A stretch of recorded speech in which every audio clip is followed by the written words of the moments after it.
Hi BookTube! My name is Sarah and welcome to the Bookish Knitter. Today I am coming to you with a kind of brief explanation overview of the Glose app from Harlequin. Now I don't even know if I'm saying that right. I've always said Glose. I'm not absolutely certain. It is, how is it spelled here? Glose. So there it is right there on my Kindle Fire. So yeah, I use my Kindle Fire pretty much only for this app.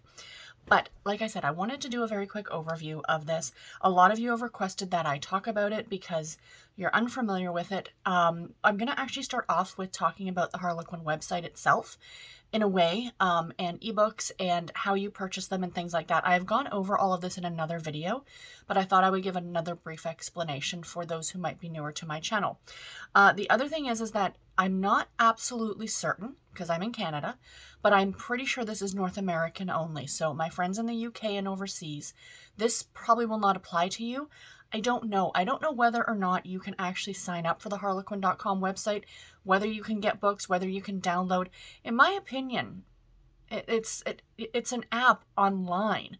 You know what I mean? Like, you should be able to do this anywhere. I have purchased books from the UK, from Mills and Boon. And ebooks from Mills and Boon are great because you can actually download them and sideload them to a secondary device if you so desire. Whereas Harlequin kind of forces you into using this app. And that's why I want to talk about the app, because I know that there's a lot of people who do not like it. I actually really do like it. It's grown on me. I still wish that way back in the day, when you bought from Harlequin, when it was still known as eharlequin.com. Anybody else remember ordering books way back then? That you could download them to like Adobe digital editions and then sideload it to, at the time I had my first e-reader, which was a Kobo, and I was sideloading to my Kobo. So anyway, back to the website itself. So you do have to be a member of the website. You do have to sign up and join. You get newsletters 2 times a week, maybe a bit more. I know over the holidays, I think it's daily that they send out like little newsletters. It's not a full newsletter, but it's because they do the daily deals, or they used to do the daily deals throughout the entire month of December. And that's, to me, is the biggest reason to purchase your ebooks and print books if you so desire from Harlequin. This is not sponsored in any way. You guys know this. But anyway, that's the biggest reason, in my opinion. I have been using them for years and years and years. I have a plethora of points. Now, you can, if you purchase from Kindle or Kobo or Walmart or whatever, you're supposed to be able to upload your receipt or send in your receipt to a certain address. It used to be really easy when I would buy books from Kindle, that I would just forward that email that I purchased this ebook and they would reward me the points for it. It's now become a lot more difficult, and I've just stopped doing it because I can't be bothered, to be completely honest. So all my points come from purchasing directly off of the website. I do occasionally buy print books, but most of what I purchase is ebooks because I am an e-reader. And as you guys know, like, I have tons of shelves of category romance. However, most of what I buy is secondary because it hurts me to spend $8 on a mass market paperback. It's just, and you know, I understand that prices are going up, everything is expensive, but Harlequin just raised their prices on ebooks as well. They used to be $4.99, now they're $5.99. So I am all about getting the deal, you guys. Always get the deal. So every Friday on harlequin.com, they have sales every single Friday, okay? And like, the worst case scenario for a deal is buy 3, get 30% off. That's like the lowest and cheapest deal that I have seen. I have seen them be like, buy 2, get 2 free, buy 3, get 3 free, 50% off your entire order. One of the other ones that it's not a favorite, but it usually shows up every now and then, is $5 off if you spend $25 or more. But there's always sales, always. So you do have to be a member. You have to sign up for the website in order to take advantage of those sales, which is totally understandable. And every now and then they will have like member only sales. So for example, last week I got an email, I think on like Tuesday or something, saying, hey, 36-hour sale, buy 3 books, get 36% off. You know, I mean, stuff like that. And then, like I said, a couple of years ago, they had daily deals throughout the entire month of December. I think from the 1st to the 24th, it's like every day it was like a new deal. And I've got a lot of points from that. I have over, Do I have over no, I'm sitting right around 100,000 points. 100,000 points. I very rarely spend them, and I need to start doing that before they suddenly change their mind and disappear on me. So every ebook for points you get, like to purchase a free ebook, you need 2,000 points. And to purchase a free print book, you need 5,000 points. It's more for the print book because it's a print book, of course, as well as they also pay to ship it to you. So you don't have to pay for shipping with that. So if you're buying primarily print books off the website, you can use those points to purchase free print books, if you will. $8.99 value or less, something like that. So it's not like you can get like a hardcover for free. Like it's with the stipulations are on the website.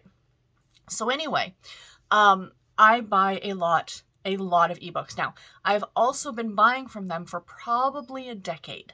So that's a thing. I have over 1,000, just a little over 1,000 ebooks from Harlequin. And I kind of like the fact that they are all on this app because I kind of know where they all are. As I am updating my Goodreads, for those of you who don't know, I did take my Goodreads down to nothing, and I'm re-importing everything that I've read, everything that I own, because it was a cluster mess, like an absolute mess over there. And I couldn't find anything, and book says I had it, and I didn't have it, and blah, blah, blah, blah, blah. So I'm trying to keep on top of it now. So anyway, let's get into talking about the app itself. Yeah, so anyway, on my Goodreads, I'm going to be why did I start that whole Goodreads rant? Because I'm going to be starting a shelf that's like owned eHarlequin. So I know that they're on the Glose app. Or on whatever, because they have changed apps and stuff over the years. So way back when, like I said, you used to be able to download the ebook and sideload it to whatever device you wanted to. Then they went to a couple of different apps, which were really garbage, guys, really garbage. And then they fell on this one. Now, I'm a member of the Harlequin Connections group over on Facebook, and a lot of people complain about this app all the time. I have a few things that I don't love about it, but overall, it's a good little app, and it does what it needs to do. You know, I'm not diminishing anyone else's dislike for the app. There was, I think it was last summer or earlier this summer, something like that. The app itself actually went down for about 2 days, and a lot of people were really upset about that because they couldn't read their books. Totally understandable, but it's technology. Technology is not perfect. Do you know what I mean? Like, you've got to kind of give a little bit every now and then that, okay, stuff happens. You know what I mean? And the company worked to get it fixed. You know, and a lot of people were complaining because they couldn't read their stuff because if the book wasn't downloaded, you couldn't read it. But I download the book that I'm reading, and I know not a lot of people do that. I do that on my Kindle and Kobo as well. If I'm reading the book, I download it because I never know if I'm going to be somewhere where there's no Wi-Fi, right? So anyway, back to the app. So like I said, I use it on my Kindle Fire. It's pretty much the only thing I really use my Kindle Fire for at this point. Occasionally I'll use this now to show you guys stuff, but I have had this app on my Kindle Fire. I've had it on my Samsung tablet. I have it on my phone just in case I'm somewhere and I don't have my tablet on me and I want to do a bit of reading. I pretty much read off of this every single day now, you guys, every single day. So I'm just going to kind of go through it with you guys. I'm not exactly sure. If I don't answer your question, if you have a question, please ask it in the comments below and I'll do my best to get an answer for you. If I know it, maybe I'll try and find it. I don't know. So it gives you the day at the top, like today is, Tuesday, September the 23rd. Yes, I am filming this the day it's going to go up. And then it says you have a reading goal of 100 pages today underneath here. So you can set your own reading goal anywhere from like 5 pages to like 500 pages, whatever you want. And I have it set for 100 pages a day. And then it says resume reading. So these are all the most recent books that you have either started reading or that you have started or that you have recently purchased. You cannot purchase off the app. You need to go to the website. That's a big thing to say. This app is not just used by Harlequin. It's also used, I think, by HarperCollins and a couple of other of their subsidiaries because I know Harlequin is, of course, owned by HarperCollins. So, you can kind of scroll across and, find what you can only go so far. But then there's a little thing here that says all of my books, and you would click on that to see all of your books. So then you can put a little thing here, like, almost like a Facebook thing, like, oh, good reading day today, or something. And it says no recent activity. Now, I'm trying to remember if you can add friends to this. I can't remember. As we go through the app together, maybe I will find it. So anyway, so that's the main page here. And then, so like, that's the home page along the bottom. So then we'll go to my books. So my books brings up all of this stuff. Now, This part up here where it says search for books and authors, disregard that. That is my biggest complaint with this app. My absolute biggest complaint. You cannot search your books. So if I click in there and I type something in, it takes me to a page to purchase a book. Even though you can't, I say don't purchase a book off this. Ignore that completely. You cannot search your books that way, and it annoys me to no end. Because guys, as I just said, I have 1,000 books on here. If I want to find a book that I own on here that I want to read, I have to search, like physically search for it, which is really, really annoying. So again, we have this like little thing across the top, only goes so far, only shows you, I think, what? How many? 1, 2, 3, 4, 5, 6, 7, 8, 9, 10. It shows you 10 books, the most 10 recent that you have along the top. So then I click on all of my books, and here are all of my ebooks that I own on Glose. So, or that I've bought off of harlequin.com. And guys, there's a lot of them. And again, sales, sales, sales, sales. I'm all about the sales. So there are several different ways that you can search for your books on here. Like I said, the search function is a piece of garbage and does not search your books. And that's the one change that they need to make. So if you click right here, you get this little drop down. Okay, and this is all the different ways that you can sort the books. So you can sort it by title A to Z, title Z to A, Z to A, author A to Z, author Z to A. I did both the American and Canadian there just for you guys. Publication date, oldest to newest, and publication date, newest to oldest, as well as last added. So the newest books that you've purchased on here. So if you know the title, there is some scrolling involved. You can generally find your book if you sort it a certain way. So that is giving it to you that way in this grid format. I like seeing it this way because I can see a lot more on the page at once. You can also change it to this view. I don't like that as much because I usually only use this for searching for books. So we'll go back here. We're sorting it title Z to A. Want to go back to the grid. So there it would be. Okay. So that is that. So let's go back. So then they have these 3 standard shelves below. Okay. So there is the want to read shelf. And what I do, because I am doing this Harlequin project where every month I'm trying to read one of each of the new releases coming out that month, is that all those books, when I purchase them, I put them on this want to read shelf. So they're right there. So I don't have to hunt for them. And I just put them on the want to read shelf. So there's a quick overview of what's to come this month, you guys, for what I'll be reading. Currently reading. I always have the book that I'm currently reading, sitting and currently reading. And then already read. So every book that you've already finished will go in here. Okay? So yeah, so all the ones that you've read have a special shelf on their own. Now, you can create your own shelves. If I had the foresight, if I'd known this way back, maybe one day I'll take a day to do this. But you can go through and you can add stuff to personal shelves. So you could go through and add it like by author or by series or by imprint, like if it's a Desire book or if it's a Blaze book or whatever, you can add it that way to that specific shelf. That way you're like, okay, there's a Blaze book I want to read. You just have to go to that shelf that you personally created to get it all figured out. So that's fine. Now this recent activity area, I really don't look at. It says finished on Glose. So all the books that I've read off of Glose itself.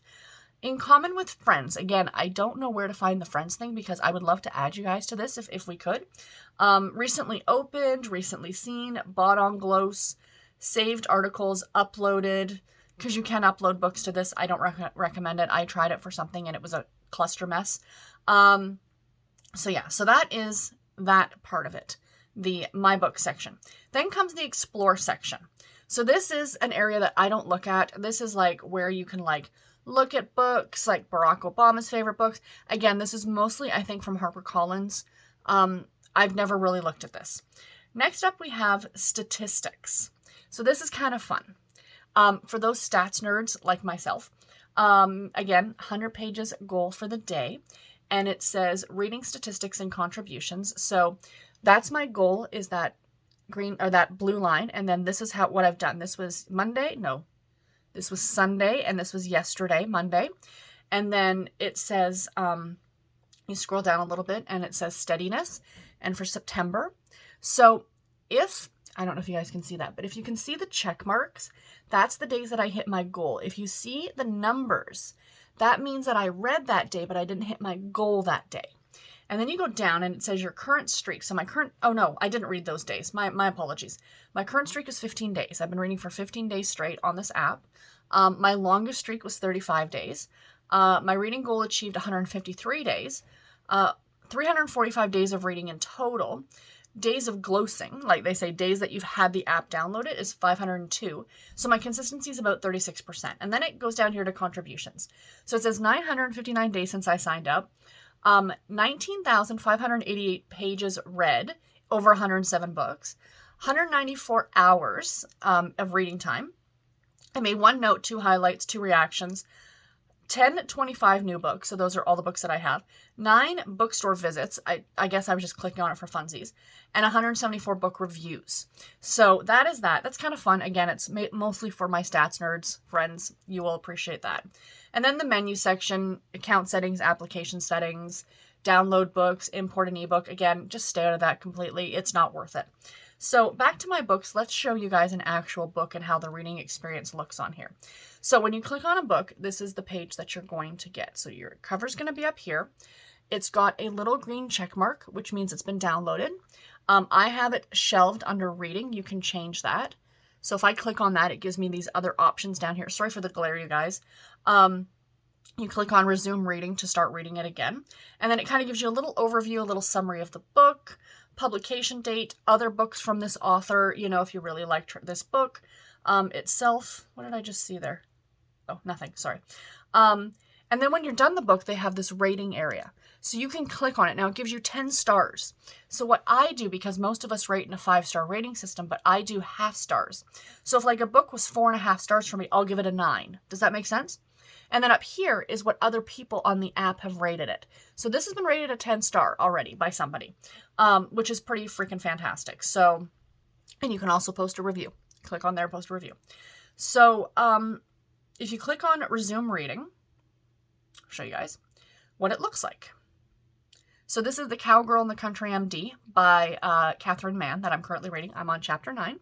So yes, I have bigger font on here because my eyes are not as gray as they used to be. And I don't love reading off of a tablet like this. I much prefer my e-ink reader, but this is what it is. And I tend to read these books in the morning or during the day when I'm staring at a computer screen anyway. And then later in the evening is when I switch usually over to my Kindle. So if you click up top, you get a kind of a menu of stuff. So there's this button, which is all of your chapters. Shows you all of your chapters. Close that down. The A, which we're all familiar with from Kindle, we can change. You can change it to black to white if you so desire. I love this little graphic that comes up when it's thinking. So it'll be black to white. You can change the font. The font itself, you can change the font size, the text alignment, all the stuff. And then there's an advanced settings feature, line spacing, word spacing, letter spacing, enable changing page with volume button if you so desire, display page numbers off and on. So yeah, so there's all of that. And then there's a bookmark, so you can add a little bookmark if you want to. Search, you can search within the book itself for a specific phrase perhaps. What is this? Visibility settings. So who can view that you're reading this book? Again, I don't know how to do the whole friend thing. I got to figure that out. If any of you guys know, please let me know because I'd love to know. And then the 3 thing here, at the very end, you get your 3 little dots. If you click on that, this is a pretty cool feature. So it has feed. So I think if you click on that, it adds it to your like feed, like, oh, I'm reading this book. But then they have enabled text-to-speech. There is text-to-speech capabilities on the Glose app, which is great for accessibility for a lot of people. However, I'm not a text-to-speech fan. You guys know this. But the other thing is, too, is that I know a lot of people who do really like text-to-speech don't really care for this because it's slow. You can't speed it up. Now, I have done the text-to-speech on this device. I've done text-to-speech on my Kindle tablet, or my Samsung tablet, and I've done text-to-speech on an old Samsung phone that I had, and they all sound different. And the phone is actually the fastest, like if I was to listen to it. So you know, check out your devices and see how it works for you guys. So I'm just going to let you guys hear the text-to-speech very, very quickly, just so you can see what it sounds, or hear what it sounds like, I should say. So here we go.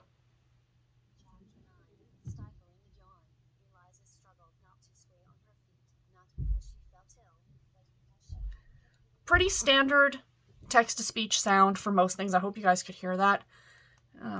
Where's my volume button? Let's turn it up just a little bit and let's try that again.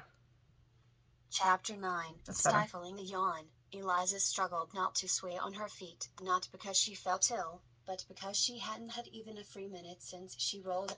So that's how the text-to-speech sounds. It's not great. I don't love it. I can read a lot faster than text-to-speech is going to share that with me. So, but again, for accessibility issues for certain people, this might be a really great thing. So yeah, so that is that. And I'm trying to think if there's anything else. So when you're done reading it, like what I do, you don't have to do this. I change it from reading to already read. I remove the download and then I leave a review on here. So yeah, so that is a lot of fun. But yeah, I think that's really it, you guys. Like, that's really all that I have to show you on this. Not a lot. You know, I mean, it's not a huge to-do for this app. I like it. I do, at the end of the day, I do enjoy it. I think it makes for a good reading experience. I was reading it yesterday when I was at the hospital in the morning for my appointments, and, you know, I like being able to read off of it. I like the fact that I think the biggest thing for me is the reason that I use it is the fact that the books are so much more affordable if you buy them on sale. Like, I buy a lot of Harlequin books digitally and physically, but mostly digitally. And like I said, the price just went up to $5.99 a piece. If I was to continue to buy them at $5.99 a piece, if I'm buying, you know, so many, it's going to get real expensive, right? So to take advantage of the sales, yes, you have to read it on this app, but so be it. The app may change in the future. They've already done it 2 or 3 times. They've changed stuff over. So it might not be a permanent thing if you're not a fan of this app. However, it is what we have right now and it works. And, you know, you can download it. Like I mentioned, everything I mentioned is Android because I'm an Android user. I'm not a fan of Apple. But you can download it for the Apple iPad, for all those, you know, and it's great. I like it. I wish we had I do kind of wish we had the same as Mills and Boon in the UK where you could download the books, but it is what it is. We'll deal with what we can deal with. And again, my biggest complaint is the fact that there is no search feature. I wish that there was a search feature because again, over 1,000 books, it would be so much easier for me just to go, I want that book by Catherine Mann. And you type in Catherine Mann exactly as I do into my Kindle and up comes all the books by her that I own. That would be super fantastic. But anyway, guys, I'm rambling. This video was longer than I anticipated. I hope that you guys enjoyed it. Again, if you have any questions, please post them below, and I will do my very best to answer them for you. And until my next video, everybody, take care and happy reading. Thank you all so much for watching. Bye, guys.